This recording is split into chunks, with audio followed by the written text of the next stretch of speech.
The day this song was released, his life changed forever, but things took a dark turn. I'm still gon' whip, I'm still gon' nay-nay, I'm still gon' whip, I'm still gon' nay-nay. Everyone knows that song Watch Me Whip, Watch Me Nay Nay. It's got almost 2 billion views on YouTube, but how did that kid go on to getting a lengthy sentence in jail and committing a murder? And now to this, rapper Silentó will spend the next 30 years in prison after entering a plea on charges connected to the murder of his cousin. The rapper, whose real name is Ricky Hawk, he's best known for the hit song Watch Me Whip. His real name is Richard Hawk, and he grew up in Georgia in a challenging environment, later stating he was born into multiple drugs like cocaine, heroin and marijuana in his system, and witnessed family members engaging in violent behavior and attempts to kill one another around him. He describes a traumatic upbringing marked by a violent environment, which likely contributed to his bad mental health struggles that later surfaced. He reportedly began experiencing mental health issues as early as 12. After losing a high school talent show, he is motivated to prove his doubters wrong and setting the stage for a music career. At the age of 17, Hawk, performing as Silentó, releases his debut single Watch Me Whip, Watch Me Nay Nay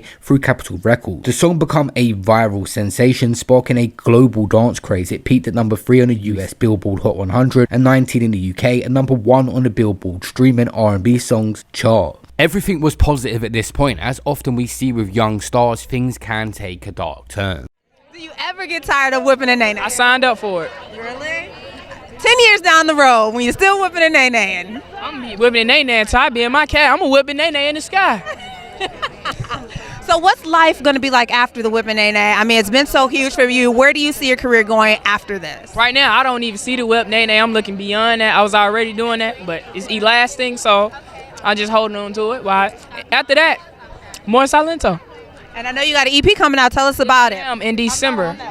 The song's success amplified by social media, of millions recreating the dance on platforms like Vine that was around before TikTok and YouTube. He becomes a teen rap sensation, performing at high profile events and gaining widespread recognition. He even appeared on TV shows and events, including performance at the BET Awards in Los Angeles, June 2015. The next year, he released a single with a Korean singer, Punch, produced by the Brave Brothers. The song wins a World Collaboration Award, but the songs after that, he struggles to replicate the chart-topping impact of his debut single. He released tracks that failed to achieve any kind of success. This is the curse of going viral on your first song, the pressure to maintain it. Oftentimes, we see with these family-friendly musicians like Silentó, he was making songs for the kids and families to dance to, and when they get older they make music that they like that doesn't necessarily fit their brand anymore and have the same commercial success. You know when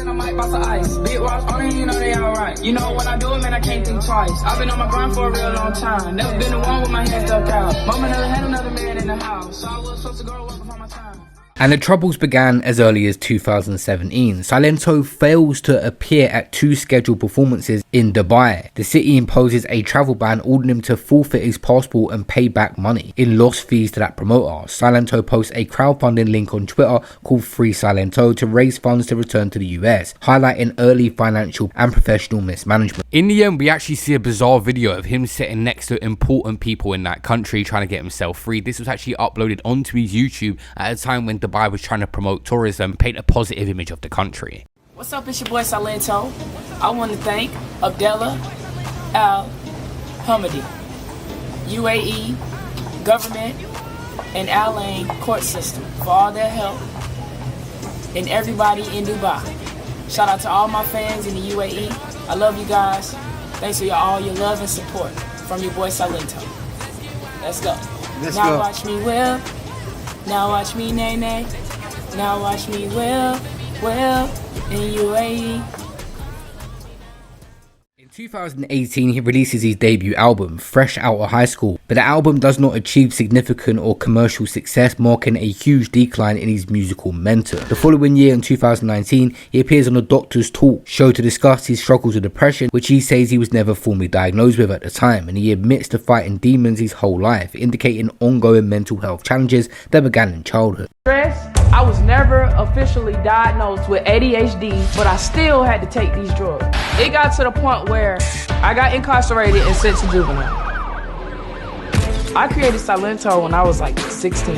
One day at school, I started doing the whip and nae in the cafeteria. Everybody was watching me, so I was like, I'm gonna name this song Watch Me. That Christmas, the producer that I was working with, he recorded the song. The same night, we got 1,000 plays. The second day, we got 10,000 plays. The third day, I was in class, refreshing millions of plays. It blew up overnight. When I became famous, it was great. But after a while, it didn't last long. Depression doesn't leave you when you become famous. It just adds more pressure. And while everybody's looking at you, they're also judging you. When I get depressed, I won't answer the phone, I won't text back, because when I'm depressed, I'm not speaking to no one. I don't know if I can truly be happy. Then we entered the COVID years in 2020 where he had back-to-back arrests. He was arrested in Orange County, California on charges of domestic violence and inflicting injury on a spouse or someone that he's living with, a partner, and he is booked in and then released. Then, literally the next day, he's arrested again in Los Angeles after allegedly entering a stranger's home while holding a hatchet, reportedly searching for his girlfriend. He's charged with 2 counts of assault with a deadly weapon, and the incident raises concerns about his mental stability. A few months after, he was arrested for driving 143 miles per hour on an 85 road and tells the police he was speeding because he believed he was being followed, claiming if there is like 10 cars following me, I can do 143 because I'm not a regular person. And he is released on bond again, but the incident underscores the erratic behavior that was continuing to spiral. You come right over here and read my Roll down the window. Don't tell me. Yeah, we ain't did nothing wrong. Here you go. You ain't did nothing wrong? What happened? You doing 143. Can you show me your gun? I will. You mean my laser? Yeah. Yeah, you got to. I was. You have to. Because I wasn't going 143. Why are you doing 143? Because I'm coming from Gwinnett and people be following me, and I left from the club or whatever, but I was trying to make sure that I get back on the right side. Okay, but you're not. What's all this? Right there. Just read. Go to your car and read my ID. Sir, you don't tell me what to do. I'm just saying. Don't tell me how to do my job. But I've been through this. You're doing 143 miles because per people hour. be following me everywhere I go. Okay, and so I can vouch for what I'm saying. So that gives you the right to do 143? No, I'm not doing 100. I wasn't doing 103. Can you show me your calibration log where I was doing 143? Please, Sir, can you show me? I got you on laser. Can you show me? Have you been drinking tonight? No. You haven't been drinking tonight? You just I'm came out with from my the club. family and with my dad. And I'm with my family. We just had a birthday today. You can check my ID when you go to your car and you can look up me and you can see exactly what's going on. I'm not trying to be disrespectful. I'm being respectful. But I'm trying to figure out why you're doing 143. Because I get followed everywhere I go. But that gives you no right to be doing 143. If it's like 10 cars following me, I can't do 143 because I'm not a regular person. And you can go look on your computer and it'll tell you that. And I'm not lying to you, officer. Have you been drinking tonight? No.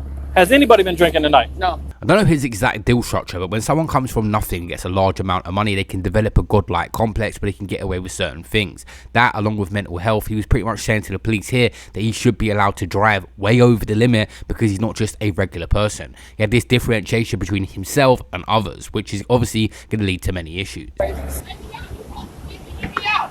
Let me out. I know my laws and I know how the law works. Because I done been through this so many times with y'all. Sir, I said somebody was following me. sir, You can't do that. Sir, calm down. Relax. It ain't no relax. Sir. You disrespected me when I told you what was going on. Stop spitting on me. I ain't spitting on you. You got Sir, too bad. I can feel it. You can't. Sir, You spit on me because I'm black. Time out. Time out. Ain't no time out. He disrespectful. Okay, sir. You did all that. You did all that racially profiling. I get what you're saying, but he know what he did. You came up to me being disrespectful, talking about some I'm recording.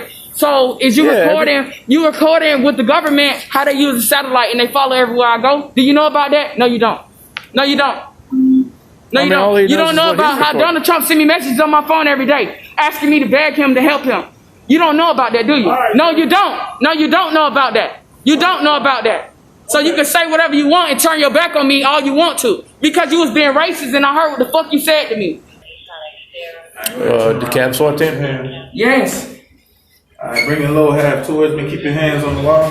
Bring your lower half towards me. Your legs, bring step back. Keep your hands on the wall. Separate your legs.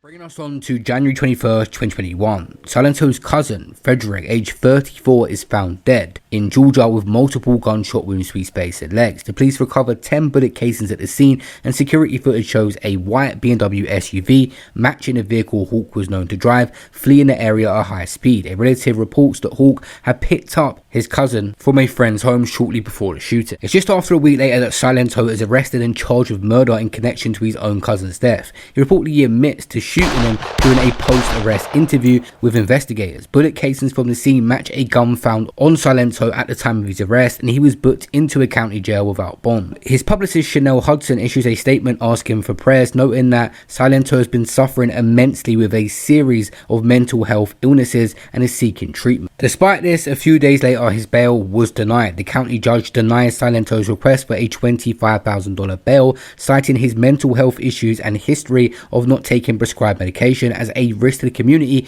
and even his grandparents support the decision to keep him detained. In August 2021, a jury indicts Hawk, known as Silentó, on 4 felony counts: murder, felony murder, aggravated assault, and possession of a firearm during the commission of a felony. The charges formalize his role in his cousin's death with no motive publicly disclosed at this time. Over these last couple of years that he's been in jail, he was actually diagnosed with severe bipolar disorder according to court filings. His legal team emphasized his mental health struggles as a factor in his behavior and the shooting incident. He remains in custody without bond, and his attorney and family advocating for his mental health treatment as part of his legal proceedings. June 11th, 2025, he pleads guilty but mentally ill to voluntary manslaughter, a reduced charge for murder, aggravated assault, and possession of a firearm during a felony, and concealing the death of another in connection to the killing. The judge sentenced him to 30 years in prison, with 20 years for voluntary manslaughter and 5 years each for a firearm possession charge and concealment. He receives credit for the 4 years he served since his 2021 arrest.